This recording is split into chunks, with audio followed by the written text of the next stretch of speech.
Good morning मित्रांनो, take with Dinesh चॅनलमध्ये आपले सरसे स्वागत आहे. मित्रांनो, आज आपण चाललो आहे धनगर वॉटरफॉलला भेट द्यायला. बदलापूरपासून अवघ्या 8 किलोमीटर अंतरावर हा धबधबा आहे आणि खूपच सुंदर आहे. त्याच्या बाजूलाच आपल्याला कोंडेश्वर मंदिर बघायला मिळतो. आज आपण दोन्ही ठिकाणी जाणार आहे. मित्रांनो, भोज सोडल्यानंतर आपल्याला इथे 2 रस्ते लागतात. हा डाव्या साईडला गेला आहे, तो धनगर वॉटरफॉलला गेला आहे. इथेच आपल्याला समोर भोज डॅम दिसतो आणि हा सरळ सरळ रस्ता गेला आहे, तो कोंडेश्वरला गेला आहे. बदलापूरहून दहिवली भोज मार्गे आपण कोंडेश्वर किंवा धनगर वॉटरफॉलला पोहोचू शकतो. उद्या 30 ते 40 मिनिटातच आपण या ठिकाणी पोहोचतो. मित्रांनो, भोजगाव सोडल्यानंतर अवघ्या 2 मिनिटात भोज तलावापाशी म्हणजे भोज डॅम तिथे पोहोचतो आणि इथला नजारा बघा, खूपच सुंदर आहे.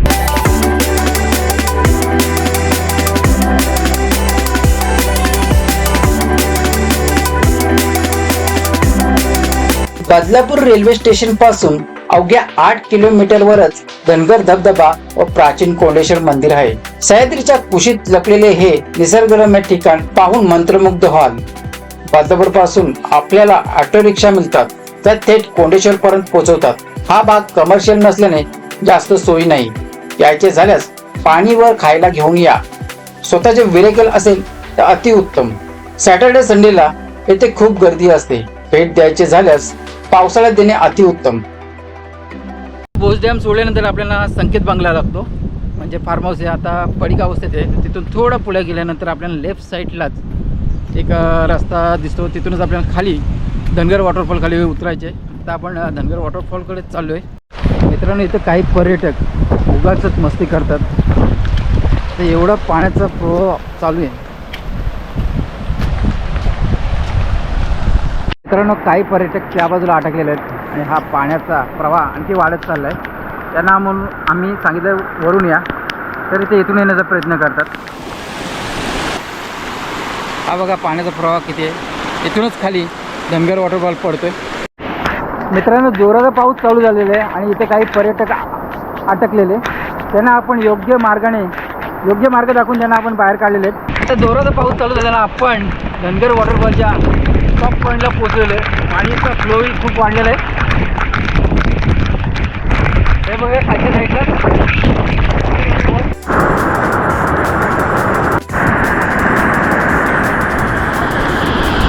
मित्रांनो जोराचा पाऊस चालू झाला आहे आणि तुम्ही बघत असाल धनगर वॉटरफॉल जिथे पडतो आणि तो वरचा टॉप पॉईंट आहे, तिथे आपण पोहोचलेलो आहे. आणि आता पाण्याचा प्रवाहही खूप वाढत चालला आहे, कारण वरच्या साईडला पाणी खूप जोरात पडतो, जमीन पाणी होतो. तर मी सजेशन करीन का तेव्हा तुम्ही धबधब्यावर थांबू नका, कारण पाणी केव्हा वाढेल ते सांगू शकत नाही. कारण हवाही खूप सुटते. आणि आता आपण चाललो आहे ते धनगर वॉटरफॉल खाली पडतो त्या खालच्या साईडला. पाणी खूपच वाढलं आहे. पाऊस खूप आहे.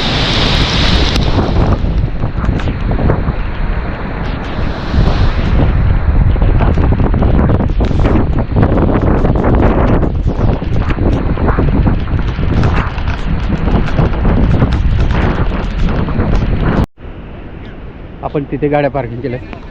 तिथूनच खाली तिथून धनगर वॉटरफॉल पडतो. तो त्या पॉईंटपासून सरळ वरती आलो आहे आणि या साईडने जिथे खालून आपल्याला आता जिथे धनगर वॉटरफॉल खालच्या साईडला पडतो तिथे जायचे. आता आपण खालच्या साईडला चालू आहे. तिथून धनगर वॉटरफॉल खाली पडतो आणि समोरच दिसतो आपल्याला धनगर वॉटरफॉल. हा बघा मित्रांनो, धनगर वॉटरफॉल कसा ओसरून वाहतोय, कारण आज पाऊस खूप आहे. थोड्या वेळापूर्वी हा एकदम छोटा होता, पण आता महारुद्र अवतार त्यांनी धारण केलेलं आहे. मित्रांनो, इथे थोडा रस्ता रिस्की आहे, पण चिकट झालेला आहे. जाताना इथून थोडं जपून जा. प्रॉपर तुम्ही शूज घालून या, जेणेकरून घसरंडी होणार नाही. आता आपण पोचतोय धनगर वॉटरफॉलपाशी.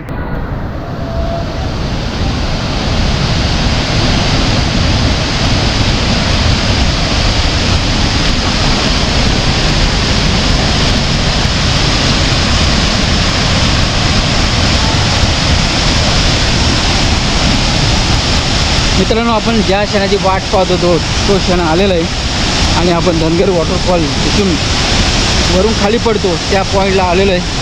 बघत असाल तुम्ही, हा वॉटरफॉलने खूपच रुद्र असं रूप धारण केलेलं आहे.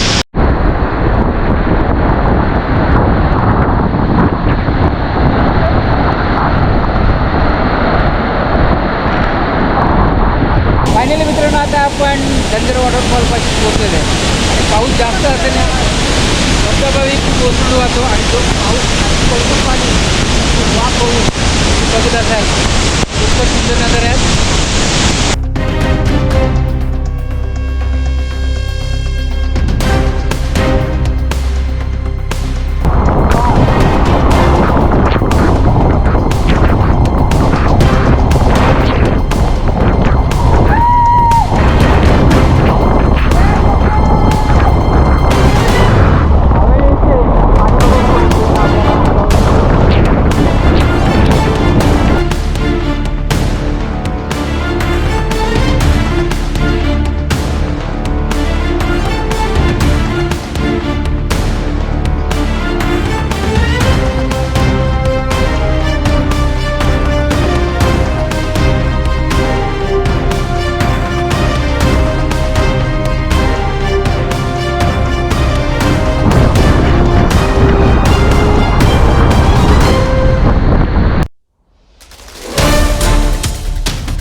दहा मिनिटातच आपण कोंडेश्वर मंदिरापाशी पोहोचलो. हे मंदिर खूप प्राचीन असून कमीत कमी 1000 वर्षाचा इतिहास आहे.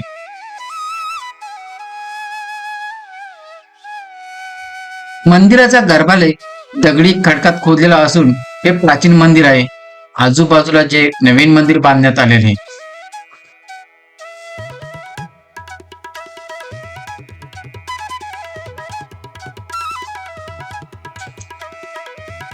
गर्भालयात प्राचीन असे शिव मंदिर असून मंदिराच्या परिसरात देवतांच्या मूर्त्या ठेवलेल्या आढळून येतात.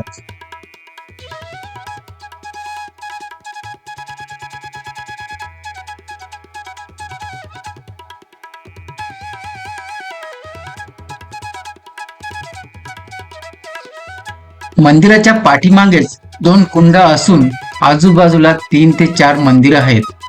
पावसाळ्यात हेच कुंड धबधब्याचे स्वरूप घेतात. हे धबधबे खूप प्रसिद्ध आहेत.